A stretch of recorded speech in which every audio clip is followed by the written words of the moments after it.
Bene data nshuti bavandimwe, uyu munsi reka dusengane dufatanye gufunga igitabo cy'ukwezi kwa munani maze twinjirane mu kwezi gushyashya kwa cyenda, dufatanye gushima, kwizera ndetse tunasangira ibyiringiro. Reka twicishe bugufi imbere y'Imana kuko niduhaye kugera kuri uyu munsi. Reka dusengere hamwe. Data wa twese uri mu ijuru, tuje imbere yawe dushima, tuje nk'abana bawe tuzirikana ko buri kuka twahumetse ari impano yaturutse iwawe. Turagushimira ko watugejeje amahoro muri uyu mwanya duhagazemo, mu mpera z'ukwezi kumwe n'intangiriro z'ukundi.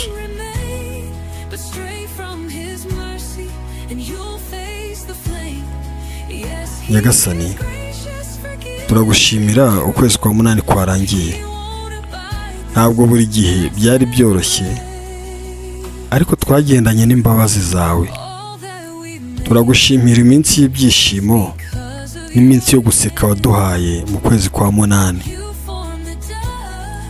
Turagushimira ibyo kurya wadushyiriye ku meza n'amahoro waduhaye, yaba no mu bihe bitari bitworoheye.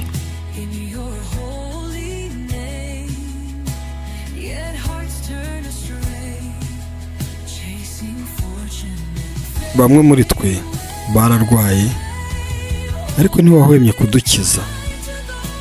Bamwe muri twe bagiye bacika intege ariko ntiwahwemye kuduha imbaraga no kudukomeza. Bamwe muri twe twagiye tugira ubwoba bw'ibyo twagiye duhurira nabyo muri uku kwezi kwa munani, ariko wakomeje kutwibutsa kukwiringira. Turagushimira ibyo wagiye udushoboza gutsinda. Warakoze kubw'izuba ryagiye rirasa, kandi warakoze kubw'izuba ryagiye rirenga, byose bishorewe n'imbaraga zawe. Warakoze kuturinda ubwo twabaga turi mu mihanda no mu nzira tugenda. Warakoze kuturindira imiryango, yaba ku manywa yaba na nijoro, ndetse no mu bisa nk'imiraba y'inyanja. Nyagasani, ukuboko kwawe kwiza kwatwitayeho kubiducishamo. Data, nibyo rwose mu kwezi kwa munani twahuriyemo n'intambara z'ubuzima zitandukanye. Bamwe muri twe bahuye n'ibibazo bikomeye by'ubukene, abandi bikorera imitwaro iremereye cyane imitima yabo. Bamwe muri twe babuze abo bakundaga, abandi barasenze ntibahita babona ibyo bifuzaga.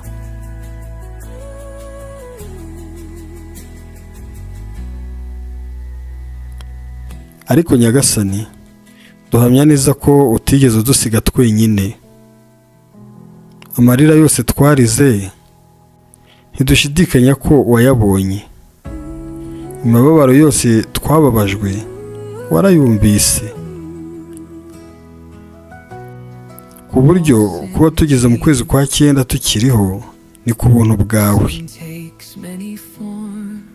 Nyagasani, twinjiye mu kwezi kwa cyenda, ntabwo tuzi ibizatubaho muri uku kwezi, ariko twiringiye ubifite byose mu kiganza cyiwe. Mana, umugisha ubuzima bwanjye, yobora ibyemezo byose nzafata, nyongerera ukwizera kandi uyobore intambwe zanjye mu bushake bwawe. Emera ukwezi kwa cyenda kuzambera ukwezi ko gutera imbere, ukwezi kw'imigisha utanga n'ukwezi kw'amahirwe.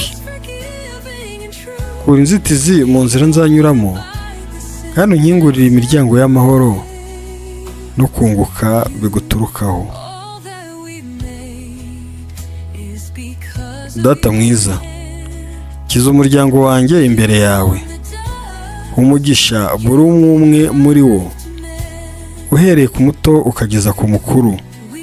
Zengurutse uburinzi bwawe ku muryango wanjye. duha ubuzima bwiza mana. Imitima yacu yuzuza urukundo no gushyira hamwe. Duha impano yo kubabarirana, uturinde amakimbirane, umujinya no gutakaza intego.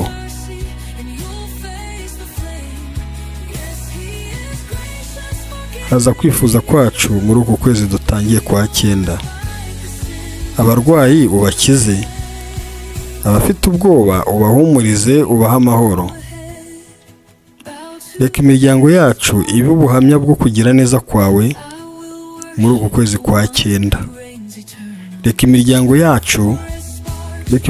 yacu itwikirijwe n'umucyo wawe, kandi duhore tuzirikana ko ari wowe utubeshejeho.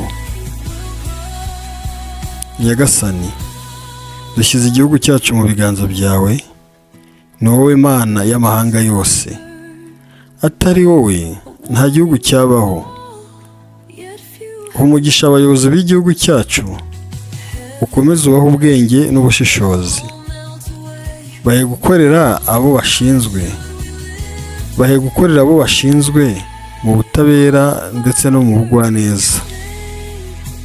Turindire igihugu urugomo, ruswa n'amacakubiri.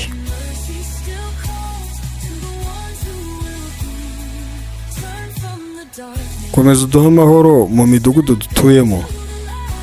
Komeza ubumwe mu banyarwanda ndetse n'iterambere mu gihugu mu by'ubukungu. Umugisha buri wese mu byo akora.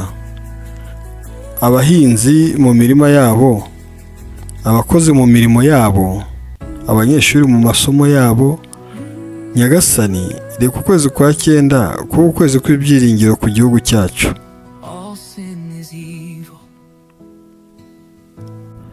Twese wo mu ijuru, gusoza iri sengesho, twatuye ko ukwezi kwa 9 kuri mu biganza byawe. Twizeye ko kuzaba ukwezi k'ubuhamya, ukwezi ko kubonamo ibisubizo by'amasengesho yacu, kandi ukwezi kw'ibyishimo no guhemburwa. Urakoze kumva ijwi ryacu uyu munsi. Urakoze ku ntambwe zose wateranye natwe mu gihe cyashize, guhagararana natwe uyu munsi, ariko cyane cyane no kuyobora intambwe zacu mu gihe kizaza. Dusenze twizeye mu izina rikomeye rya Yesu. Amen.